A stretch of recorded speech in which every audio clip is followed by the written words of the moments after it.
Would you sleep in a house made of 150,000 plastic bottles? Some people do, and they wouldn't trade it for anything.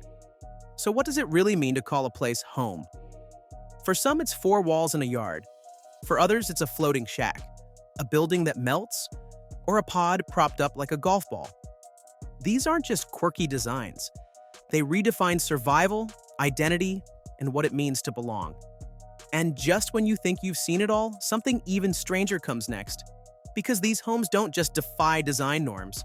They rewrite the rules of survival, identity, and belonging. Some were built out of desperation, others out of pure imagination. But all of them tell a story you won't forget. That is what this video will unravel. Stick around, because the further we travel, the more unbelievable and eye-opening the story gets. In the next few minutes, you'll discover homes that will challenge your very definition of survival and redefine human ingenuity in the face of impossible odds. We're going to travel the world not through five-star resorts or luxury condos, but through the strangest, most unbelievable homes where people actually live full-time. Our first stop is a village in the Netherlands designed by someone who clearly had a thing for geometry. It's called Bolwoningen. White spherical pods standing on stilts like oversized golf balls. Inside, bedrooms sit at the base, the bathroom in the middle, and the living room all the way up top. It's weirdly vertical, oddly shaped, and a little cramped. But for the locals, that's exactly the point. Now imagine living inside a giant rock. In Portugal, there's the stone house Casa do Penedo, wedged between four massive boulders. Built in the 1970s with no electricity, just candlelight and a fireplace, it started as a peaceful retreat. But after going viral online, curious visitors wouldn't stop showing up. The owner eventually had to move out. Next up, Habitat 67 in Montreal. It looks like someone smashed a Lego set and then rebuilt it with perfect balance. Each unit has its garden, a balcony, and a view, an attempt at making dense city living feel open and personal. It's one of the earliest experiments in urban modular architecture, and it still holds up today. But houses don't always stay upright. In Poland, there's the crooked house, an optical illusion of sloping lines and melted walls. It looks like a cartoon come to life. Now filled with shops and cafes, it's part building, part spectacle, and totally unforgettable. But how about a house that clings to a cliff? In a village in Sichuan, China, children once climbed vine ladders bolted into an 800-meter cliff just to get to school. Only in 2016 did the government install a steel staircase, 2,500 steps in total. While many families relocated, some chose to stay. Their homes still perch on the rock, defying gravity and logic. Now, imagine living inside a volcano. Aoyashima Island, Japan, home to about 200 people, sits inside a double caldera. It's tranquil, almost surreal. But the volcano is still active. One bad day could change everything. Yet the residents remain, fully aware of the risk. Far north in Norway lies Longyearbyen, a town where the sun doesn't rise for 4 months in winter or set for 4 months in summer. It's remote, frigid, and home to over 2,000 people from more than 50 countries. Maybe it's the stillness that draws them in. Or maybe it's the freedom. Anyone can move there without a visa. On the other side of the globe, Tuvalu is disappearing. This island nation is the fourth smallest in the world, and its highest point is just 3 meters above sea level. Rising oceans threaten its existence. Other countries have offered to help relocate its people. The Tuvaluan government said no. Leaving, they say, is the last resort. Let's go underground, literally. In Coober Pedy, Australia, the sun is so intense that locals dug their homes into the hillsides. What started as opal mines turned into fully functional underground houses. Above ground, it looks deserted. Below, it's cool, quiet, and alive. Now flip that. Go under the sea. In the Maldives, the Muraka Hotel features an underwater suite. The bedroom is submerged 5 meters beneath the surface, with glass walls offering full views of the ocean. It's expensive, yes, but it might also be a glimpse of future underwater living. But the idea of living underground isn't new. In Turkey, the ancient city of Derinkuyu was carved into the earth more than 2,000 years ago. It reaches 18 levels deep and once held 20,000 people. Entire communities, schools, kitchens, storage rooms were hidden from the surface, and it's still standing. But not all homes are born from ancient knowledge or futuristic luxury. On the edge of Lagos, Nigeria, sits Makoko, a slum built entirely on water. There are no roads, no sewage systems, and limited clean water.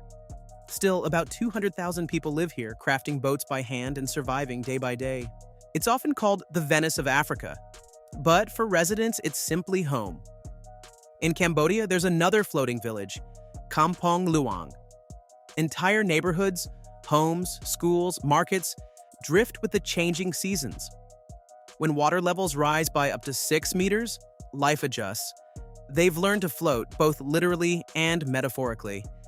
And on Lake Titicaca in Peru, the Uros people live on handmade islands built entirely of reeds. These islands are soft, unstable, and constantly in need of repair. But the tradition stretches back generations. It's not comfortable, but it's sacred. Now, the strangest floating home yet. An island built entirely out of trash, 150,000 plastic bottles to be exact.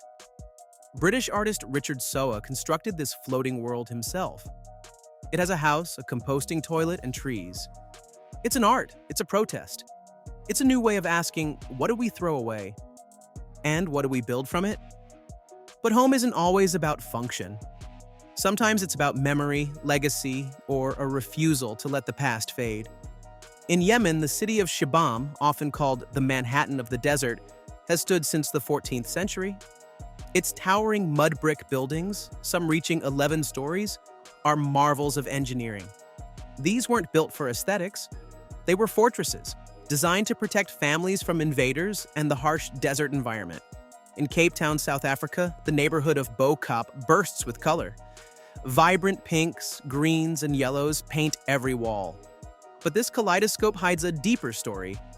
Bo Kaap was shaped by the Cape Malay community, many of whom were forcibly brought as enslaved people in the 17th and 18th centuries. Later, under apartheid, residents faced forced relocations, yet they held onto their culture through food, language, and faith. The bright facades, painted after the end of slavery as an act of defiance and identity, are now a tourist draw. In Japan's Nagoro village, the population has dwindled to fewer than 30. As residents left or passed away, artist Ayano Tsukimi filled the void with life-sized scarecrows. Over 300 of these dolls now populate the village, sitting on benches, working in fields, or waiting at bus stops. Each one is modeled after a real person, a neighbor or friend, crafted with care to preserve their memory. It's eerie yet poignant, a haunting snapshot of rural depopulation across Japan. But some homes are built to push boundaries, to challenge what's possible. The Reactor House in New York, designed by artists Alex Schweder and Ward Shelley, balances on a single concrete pillar, rotating with the wind and the movements of its occupants. For 5 days, the duo lived inside. They were every step shifting the house's tilt.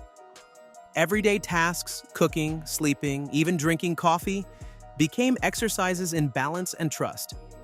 The project wasn't about comfort, but about exploring how we adapt to unstable environments, a metaphor for life's unpredictability. In Austria, artist Erwin Wurm took a different approach with his 4-foot-wide narrow house. Modeled after his childhood home, it's a distorted, almost cartoonish version of suburban life. Every room is functional but squeezed, doorways are tight, furniture is miniature. Wurm's creation isn't meant for long-term living. It's a commentary on memory and constraint. Visitors who step inside often feel claustrophobic, yet strangely nostalgic, as if the house forces them to confront their past. It's less about habitation and more about how spaces shape who we are. And then there's the Dancing House in Prague, a building that seems to sway mid-motion. Designed by architects Vlado Milunic and Frank Gehry, its glass and concrete curves mimic two dancers, nicknamed Fred and Ginger. When it was built in 1996, locals mocked it as out of place among Prague's historic architecture. Critics called it garish, a betrayal of the city's heritage. But over time, it became a beloved landmark, proof that bold ideas can redefine a city's identity. Today it houses offices and a rooftop restaurant, but its real impact is cultural, a reminder that home can be a place of reinvention. So maybe home isn't about four walls and a white picket fence. Maybe it's a mud brick tower, a colorful street, or a village of silent scarecrows. Maybe it spins, shrinks, or dances. Whatever form it takes, home is where stories are told, memories are kept, and the impossible feels possible. People live in all kinds of places for all kinds of reasons: necessity, tradition, imagination, or just pure stubbornness. But if you had the chance to live in any one of these places, would you? Let me know in the comments. And if you like this kind of content, stick around, because the world is full of stories like this, and we're just getting started.